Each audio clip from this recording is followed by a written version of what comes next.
Hi everyone, my name is Grettys and this is a time-lapse of my latest drawing, a werewolf. If you follow me on my socials, you probably saw me posting this piece a few days ago. For this project, I had a clear vision in mind. A werewolf who was very human-like, not completely transformed into a wolf. I don't know why, I just thought about it and thought it would be fun to draw. I saw him with his eyes darting to the side like he's suddenly heard something that's caught his attention. So this is the full process of bringing that idea to life. First, the references that I used. When I sat down to draw, I pulled together a few key references.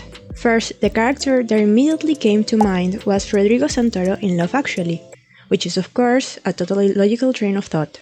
I don't know if he's ever played a werewolf before, but he really should. I loved the way his hair was styled in that movie and the innocence in his expression. I wanted my character to reflect at least a little bit of that human vulnerability. The size of the hair ended up being similar to that look, even if the front is a little different in the final painting.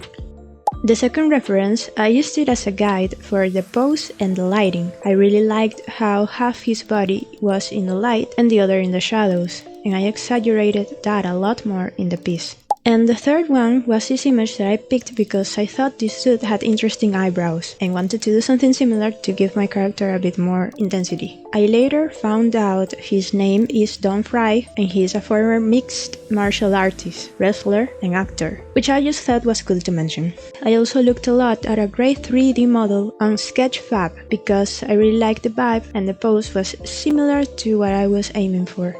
You can find the links to all these resources in the description of the video. Finally, the art time-lapse.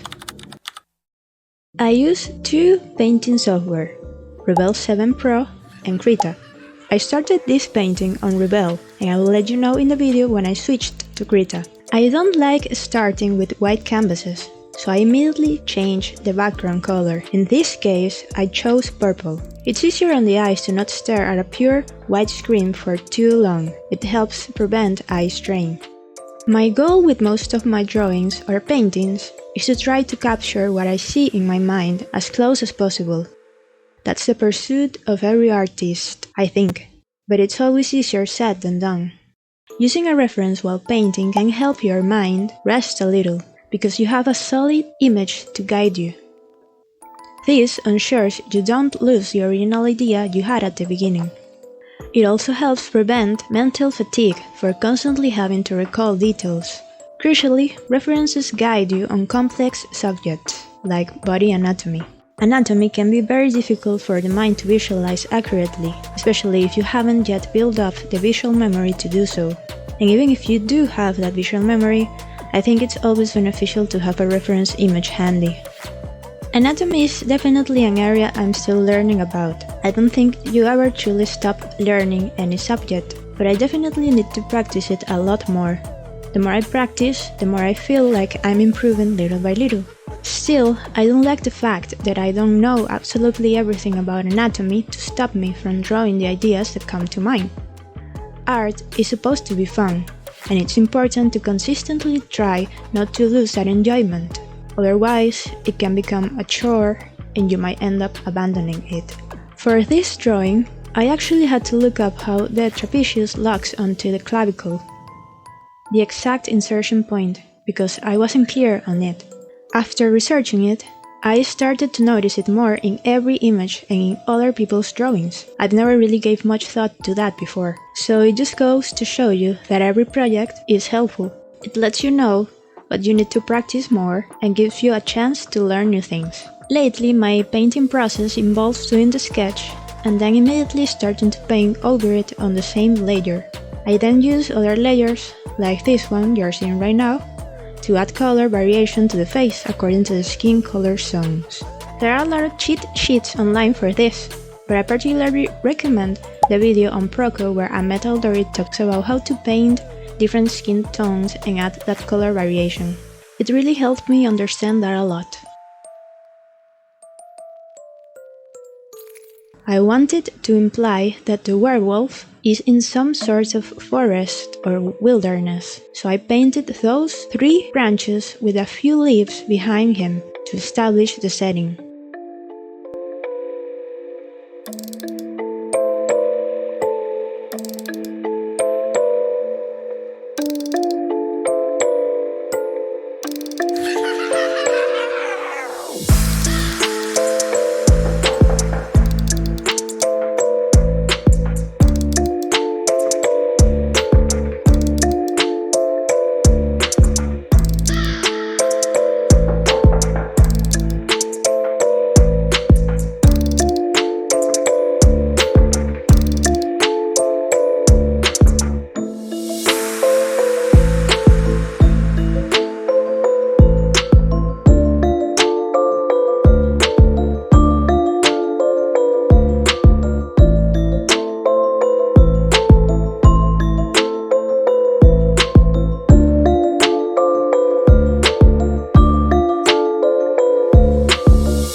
I actually changed the colors a lot while painting. I would have saved a significant amount of time if I had remembered to do a few color thumbnails before starting, but it was still fun to go through the process of discovery and finding out what colors I would eventually land on.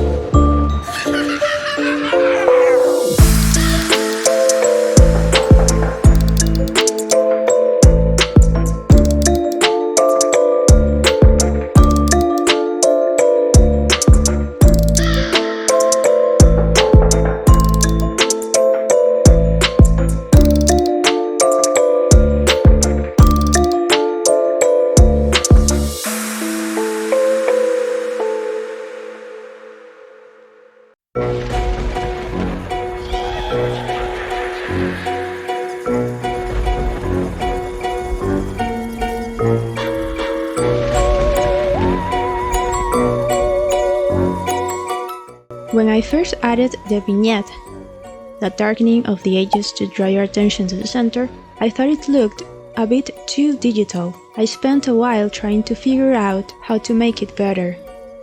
Then I thought about traditional art.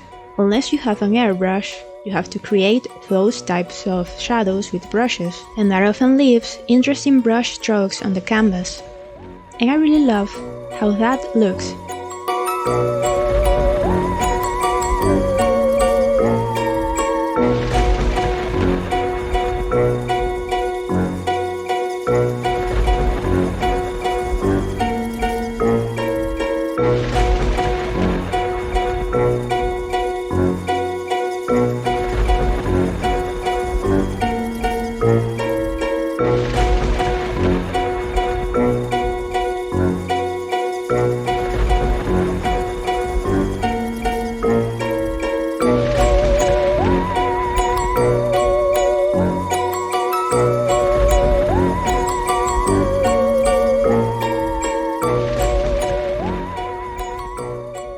I also struggle a lot with drawing the teeth.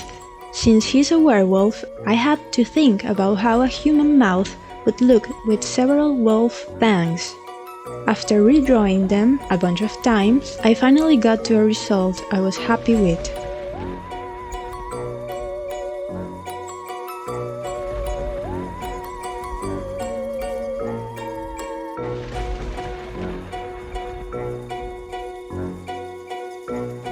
At this stage, I was testing the contrast and adding more details little by little. It's important to learn where to add details and where it's more effective to imply things. Fine details often get lost in the shadows. I'm trying to apply this concept more and more while painting.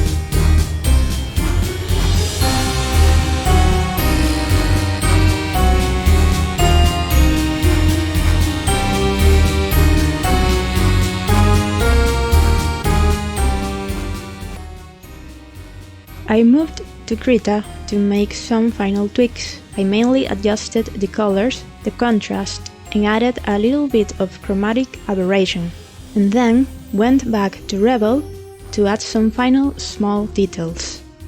And with that, the painting was done.